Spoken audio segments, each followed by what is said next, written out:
શું તમે લાંબા સમયથી પથરીની સમસ્યાથી પીડાઓ છો? શું પથરીનો દુખાવો અસહ્ય છે અને તેમાં કોઈ રિલીફ નથી મળતી? તો આ વિડીયોને અંત સુધી અવશ્ય જુઓ.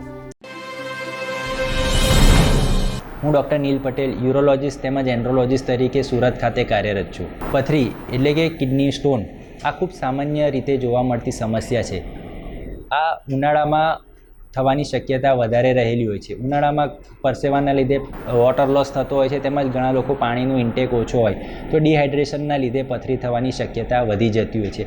આ ઉપરાંત એનિમલ પ્રોટીનનું એક્સેસિવ કન્ઝમ્પશન અથવા જંક ફૂડનું કન્ઝમ્પશન પણ પથરીનું એક કારણ હોઈ શકે છે.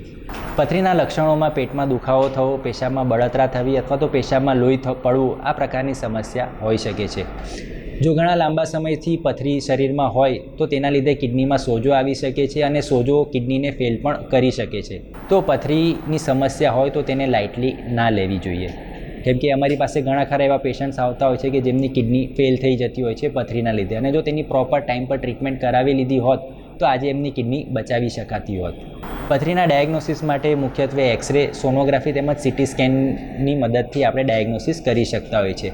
પથરીને જનરલી આપણે 3 કેટેગરીમાં ડિવાઈડ કરતા હોઈએ છીએ. પહેલી <5 mm પથરી, તો જેમાં આપણે ફક્ત પાણી પીવાથી અથવા તો નારિયેળ પાણી કે લીંબુ પાણી પીવાથી પથરી જનરલી નીકળી જતી હોય છે. તેમાં કોઈ પ્રકારની મેડિસિન અથવા સર્જરીની જનરલી જરૂર પડતી હોતી નથી. બીજું 5 થી 10 mmની સાઇઝ, આ પથરીમાં આપણે વોટર ઇન્ટેક તદુપરાંત મેડિસિનની પણ એડવાઇસ કરતા હોઈએ છીએ કે જેના ઘણા ખરા 70 થી 80% કેસમાં 5 થી 10 mmની પથરી પણ નીકળી જતી હોય છે. ત્રીજી કેટેગરી આવે છે 10 mmથી મોટી પથરી. આ પથરીને નીકળવાના ચાન્સીસ ઘણા ઓછા હોય છે અને તેના લીધે કિડનીમાં વારંવાર ઇન્ફેક્શન થવાની શક્યતા તેમજ એક્સ્ટ્રીમ કેસીસમાં કિડની ખરાબ થવાની શક્યતા પણ રહેલી હોય છે. તો આને આપણે લેઝર પદ્ધતિથી ટ્રીટમેન્ટ કરાવવાની જરૂર હોય છે. જો તમે ઓપરેશનથી ડરતા હોવ તો આના પથરીના ઓપરેશન માટે બિલકુલ ડરવાની જરૂર નથી. અત્યાધુનિક લેઝર પદ્ધતિ દ્વારા પેશન્ટને આપણે 24 કલાકની અંદર રજા કરી શકીએ છીએ અને from very next day patient પોતાનું રૂટીન કામ ચાલુ કરી શકે છે.